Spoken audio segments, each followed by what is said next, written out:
Kalau kalian tahu, saya sebagai laki-laki, ketika ingin mendekati seorang perempuan, apalagi ngajak jalan, yang ada di pikiran laki-laki itu apa? Ayo tebak para perempuan, yang ada di pikiran laki-laki itu apa? Pertama nih, saya bongkar ya. Saya sebagai laki-laki yang emang udah banyak cerita dari teman-teman yang pernah ngajak jalan cewek, yang pernah ngajak pacaran, yang pernah nginep di hotel.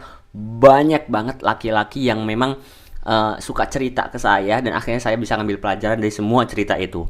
Pertama, ketika laki-laki itu mengajak kalian jalan-jalan, yang ada di pikiran mereka itu apa? Menutupi masalah.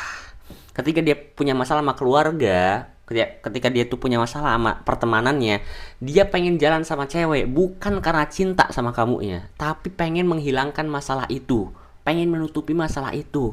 Dia pengen pengen happy, padahal dia tuh nggak cinta sama kamu. Itu kadang ada beberapa perempuan itu yang tertipu sama sama laki-laki, yang laki-lakinya itu dianggap kayak, wah aku dicintai banget ya sama dia, aku sering diajak ketemu, aku sering diajak jajan, aku sering diajak jalan, aku sering diajak inap ke hotel bahkan sekalipun, waliyahzubillah. Itu laki-laki hanya menutupi masalah yang pernah dibebankan kepada dia. Jadi kamu tuh cuma pelampiasan, pelampiasan buat menutupi masalah, biar hati dia tuh tenang, ada perempuan. Makanya kenapa terjadi permasalahan laki-laki sama perempuan yang bukan mahram ketika pacaran, itu ujung-ujungnya putus. Kenapa? Karena lebih mudah putus daripada harus menikahi dia karena sebab masalahnya. Paham gak sampai sini? Jadi lebih gampang meninggalkan daripada harus tanggung jawab buat menikahinya gitu loh. Dan yang kedua apa? Yang kedua, dia hanya ingin senang-senang saja. Gak ada cinta sebelum nikah tuh, gak ada. Saya sebagai cowok aja merasa ketika saya tuh suka sama perempuan, ya sebatas suka kalau sebelum menikah.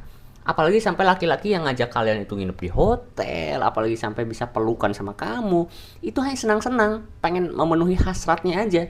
Gak ada cinta sebelum nikah tuh, gak ada laki-laki itu. Dia tuh punya tanggung jawab, harus ngumpulin uang, harus harus punya value. Ngapain laki-laki tuh ngabisin waktu hanya buat nyenengin hati perempuan? Pasti dia ada tujuannya, pengen senang-senang, pengen morotin kamu, pengen dapetin visi kamu. Jadi bagi perempuan, yang rugi kira-kira siapa?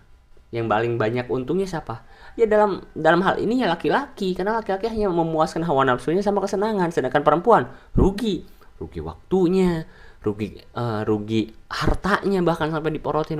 Jadi jangan pernah pacaran ya, karena gak ada gunanya ngabisin waktu. Ada yang gak terima gak? Kalau ada yang gak terima, coba tulis di kolom komentar.